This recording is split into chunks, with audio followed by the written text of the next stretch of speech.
experience can be the best teacher.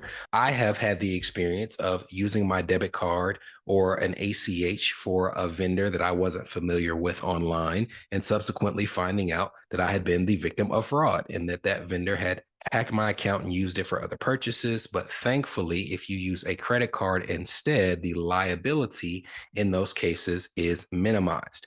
When you have, trust me, your checking account hacked, number one, however much they get is what they get. There's no limit. If they find a way to get all the money out of your account while your bank goes through the investigation process and tries to recover those funds, you have lost that money. That bank doesn't come and say, oh, they took $2,000. While you're waiting, we'll give you $2,000. You're just without $2,000, hoping that it is eventually returned to you.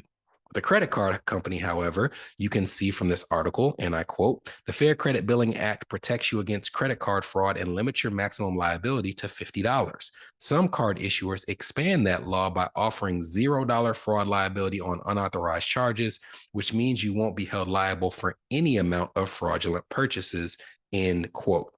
So if you're shopping online and you're at Amazon or Target or some vendor that's a large vendor, the odds of you being a victim of fraud are probably small. But if you're buying a shirt at some small clothier that you came across and happen to like their clothing, but you've never spent through there before, it may not even be the clothier. It may be the company that they use for card processing. You may be at a heightened risk of fraud. And in those cases, it would be better that you use a credit card for that vendor with which you're unfamiliar.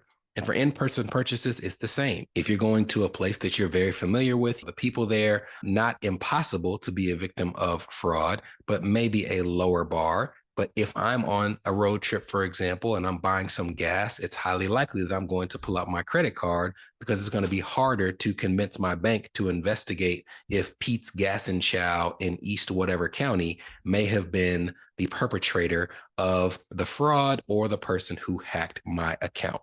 So unfamiliar vendors, online purchases, whenever you consider yourself at potentially heightened risk of fraud, use your credit card instead.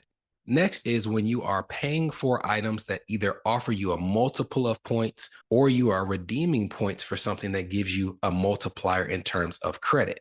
So now I'm going to go back to the card that you all were upset about, the AMEX Platinum card, and I'm going to give you some examples of times when you should use that card. And all of this is based on the premise or the understanding that if you're taking advantage of these things, you are not struggling with credit card debt.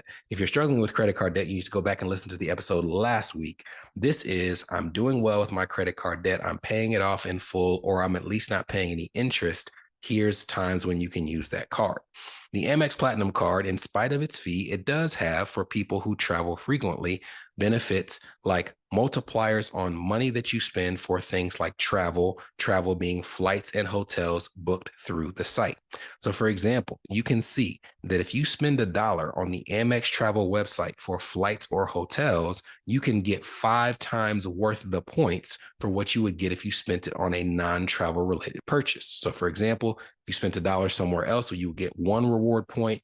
If you spend it on travel through the Amex site, you get 5 reward points. And if that point is worth a penny, you're essentially getting 5 cents on the dollar for every dollar that you spend. If you travel frequently, there's also benefits to this card where you may be able to upgrade your hotel. So you may bank on there being availability for a higher level room than what you have. If you're traveling with family, maybe you can pay less for the initial hotel room, but get an upgrade to a room that's more suitable for you and your family's needs. We also had people who have this card who talk about the benefit of being able to go to the Centurion Lounge with their family while they're waiting for a flight.